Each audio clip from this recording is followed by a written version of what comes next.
Grey market premium GMP Bharat में किसी company के आईपीओ के संदर्भ में एक महत्वपूर्ण शब्द है। यह वह अतिरिक्त राशि है जिस पर किसी कंपनी के आईपीओ शेयरों का आधिकारिक तौर पर शेयर बाजारों में सूचीबद्ध होने से पहले अनौपचारिक अनियंत्रित ग्रे मार्केट में कारोबार किया जाता है। यह ग्रे मार्केट वह अनियंत्रित बाजार है जहां आईपीओ शेयरों का लेन देन होता है।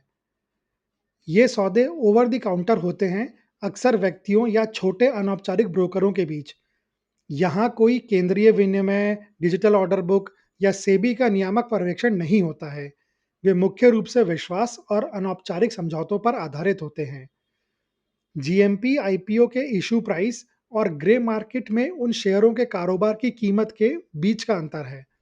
उदाहरण के लिए, यदि एक आईपीओ का इशू प्राइस ₹100 प्रति शेयर है और ग्रे मार्केट में लोग उसे ₹120 पर खरीदने या बेचने को तैयार हैं, तो जीएमपी 120 माइनस 100 यानी कि ₹20 है। एक सकारात्मक जीएमपी यह दर्शाता है कि ग्रे मार्केट में निवेशक आईपीओ इशू प्राइस से अधिक भुगतान करने को तैयार हैं, जिससे मजबूत मांग और संभावित रूप से अच्छा लिस्टिंग लाभ का संकेत मिलता है। एक नकारात्मक जीएमपी का मतलब है कि निवेशक आईपीओ इशू प्राइस से कम पर खरीदने बेचने को तैयार हैं, जो कमजोर मांग और संभावित रूप से छूट पर लिस्टिंग का संकेत देता है। जीएमपी आईपीओ के लिए बाजार की भावना और निवेशक की मांग का एक अनौपचारिक संकेतक है। कई निवेशक आईपीओ के लिए आवेदन करने का निर्णय लेने में मदद करने के लिए जीएमपी का उपयोग अनुमानित लिस्टिंग मूल्य का अनुमान लगाने के लिए करते हैं। एक उच्च जीएमपी अक्सर मजबूत लिस्टिंग की उम्मीद का सुझाव देता है। हालांकि यह ध्यान रखना महत्वपूर्ण है कि ग्रे मार्केट अनियंत्रित है, इसलिए विवादों या चूक के मामले में कोई कानूनी सहारा नहीं है।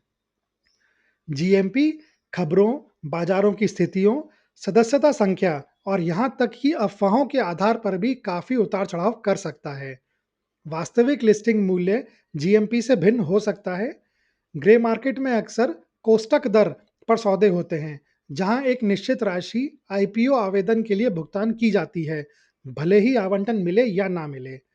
सब्जेक्ट टू सौदा का अर्थ है कि सौदा तभी वैध है जब विक्रेता को आईपीओ में आवंटन मिले। संक्षेप में, ग्रे मार्केट प्रीमियम आईपीओ की मांग और संभावित लिस्टिंग प्रदर्शन के लिए एक अनौपचारिक बैरोमीटर है। हालांकि यह प्रारंभिक अंतर्दृष्टि प्रदान करता है, निवेशकों को हमेशा कंपनी के गहन मौलिक शोध के साथ इस जानकारी को जोड़ना चाहिए। यह केवल एक संकेतक है, निवेश का एकमात्र आधार नहीं।